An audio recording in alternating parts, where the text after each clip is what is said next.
एक दिन जंगल में खरगोश और एक कछुआ आपस में बात कर रहे थे। खरगोश ने कछुए से हंसते हुए कहा, तुम कितने सुस्त हो, तुम तो कभी भी मुझसे आगे नहीं निकल सकते। कछुआ मुस्कुराया और बोला, मुमकिन है, लेकिन अगर मुकाबला हो तो पता चल सकता है। खरगोश को बहुत हंसी आई और उसने कहा, चलो दौड़ लगाते हैं और देखते हैं कौन जीतता है। दोनों ने दौड़ का फैसला किया और जंगल के सब जानवर इकट्ठे हो गए मुकाबला देखने। जैसे ही दौड़ शुरू हुई, खरगोश बिजली की रफ्तार से दौड़ा और कुछ ही देर में आगे निकल गया। कछुआ आहिस्ता आहिस्ता चलता रहा, लेकिन वो रुका नहीं। खरगोश ने पीछे मुड़कर देखा और कहा, कछुआ तो बहुत अभी पीछे है, मैं जरा दरख्त के नीचे सो लेता हूँ। और एक दरख्त के नीचे सो गया। जब खरगोश सो रहा था, कछुआ आहिस्ता आहिस्ता चलता रहा। वो ना रुका ना थका, बस सब्र से चलता गया। कुछ ही देर में खरगोश सो रहा था और कछुआ आगे निकल गया। जब खरगोश की आंख खुली तो वो भागा, लेकिन देर हो चुकी थी। कछुआ पहले ही मंजिल तक पहुंच चुका था और जीत गया। तमाम जानवर हैरान रह गए और तालियां बजाईं।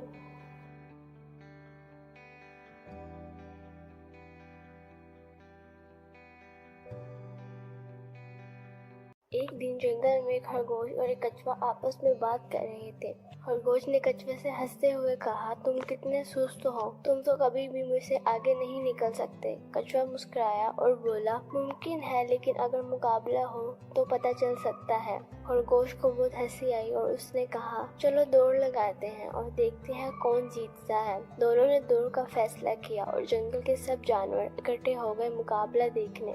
जैसे ही दौड़ शुरू हुई, खरगोश बिजली की रफ्तार से दौड़ा और कुछ ही देर में आगे निकल गया। कछुआ आहिस्ता आहिस्ता चलता रहा, लेकिन वो रुका नहीं। खरगोश ने पीछे मुड़कर देखा और कहा, कछुआ तो बहुत अभी पीछे है, मैं जरा दरख्त के नीचे सो लेता हूँ। और एक दरख्त के नीचे सो गया। जब खरगोश सो रहा था, कछुआ आहिस्ता आहिस्ता चलता रहा। वो ना रुका ना थका, बस सब्र से चलता गया।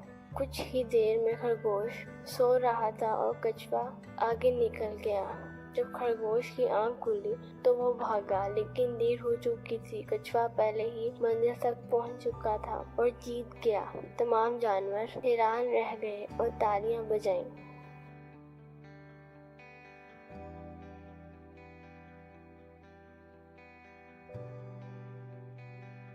बहुत वक्त पहले की बात है। एक जमाने में एक छोटा सा गांव में एक गरीब लकड़हारा रहता था, जिसका नाम था अली। वो हर रोज जंगल में जाकर लकड़ियां काटता और बेचकर अपने घर का खर्चा चलाता। एक दिन लकड़ियां काट रहा था कि अचानक घोड़ों की आवाज सुनाई दी। वो फौरन दरख्त के पीछे गया। सामने उसने देखा कि 40 डाकू बड़े बड़े थैले लिए एक पहाड़ के पास रुके। उनका सरदार आगे बढ़ा और जोर से बोला, खुल जा सिम सिम। पहाड़ की चट्टान अचानक दो हिस्सों में बट गई और एक बड़ा सा दरवाजा खुल गया। सारे डाकू अंदर गए और फिर दरवाजा बंद हो गया। अली ये मंजर देखकर हैरान रह गया। जब डाकू वापस गए तो अली ने भी वही अल्फाज के, खुल जा सिम सिम। दरवाजा फिर खुल गया। अंदर सोना चांदी और जवाहरात के ढेर लगे हुए थे। अली जितना उठा सकता उतना लिया और खुशी खुशी घर चला गया। लेकिन ये राज सिर्फ अली को ही नहीं मिला, बल्कि एक दिन उसका लालची भाई अहमद भी वहाँ गया। उसने खजाने को देखकर लालच में आ गया। उसने इतना सोना भर लिया कि थैला उठ ही नहीं पाया। बदकिस्मती से वो जादुई अल्फाज भूल गया और दरवाजा बंद हो गया। इसी वक्त डाकू वापस आ गए और अहमद को देख लिया। ये खबर जब अली को मिली तो उसकी जान पर भी बन गई। 40 चोरों ने फैसला किया कि अली को भी खत्म करेंगे ताकि राज किसी को पता न चले। लेकिन अली की एक अक्लमंदी थी। उसने अपनी होशियारी से डाकुओं को पहचान लिया, उनके मंसूबे को नाकाम बना दिया। आखिरकार अली बहादुरी और अक्लमंदी से बच निकला और खजाने का एक हिस्सा गरीबों में बांट दिया। इसलिए लोग आज भी उसे एक नेक और बहादुर इंसान के तौर पर याद रखते हैं। बहुत वक्त पहले की बात है। एक जमाने में एक छोटा सा गांव में एक गरीब लकड़हारा रहता था, जिसका नाम था अली। वो हर रोज जंगल में जाकर लकड़ियां काटता और बेचकर अपने घर का खर्चा चलाता। एक दिन लकड़ियां काट रहा था कि अचानक घोड़ों की आवाज सुनाई दी। वो फौरन दरख्त के पीछे गया। सामने उसने देखा कि 40 डाकू बड़े बड़े थैले लिए एक पहाड़ के पास रुके। उनका सरदार आगे बढ़ा और जोर से बोला, खुल जा सिम सिम। पहाड़ की चट्टान अचानक दो हिस्सों में बट गई और एक बड़ा सा دروازہ کھل گیا، سارے ڈاکو اندر گئے اور پھر دروازہ بند ہو گیا۔ علی یہ منظر دیکھ کر حیران رہ گیا۔ جب ڈاکو واپس گئے تو علی نے بھی وہی الفاظ کہے، کھل جا سم سم۔ دروازہ پھر کھل گیا، اندر سونا، چاندی اور جواہرات کے ڈھیر لگے ہوئے تھے۔ علی جتنا اٹھا سکتا اتنا لیا اور خوشی خوشی گھر چلا گیا۔ لیکن یہ راز صرف علی کو ہی نہیں ملا، بلکہ ایک دن اس کا لالچی بھائی احمد بھی وہاں گیا۔